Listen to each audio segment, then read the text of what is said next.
Idol, nagsangag ako idol ng hipon na maliliit idol. Sinangag ko muna siya idol.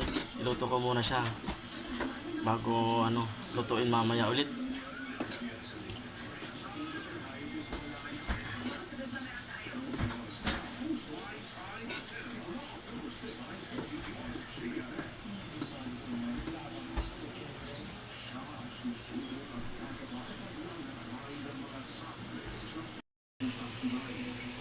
Luto na siya idol.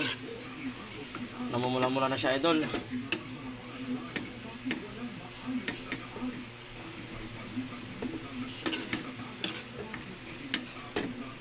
Luto ko mamaya idol ng ukoy na hipon.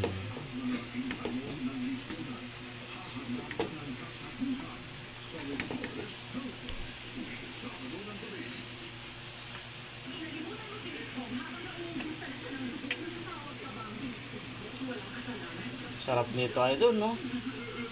Pag niluto mo siya ng ukoy, sausaw sa toyo, sili at kalamansi, yan, mapaparami ka ng kain idol. Ang bango idol.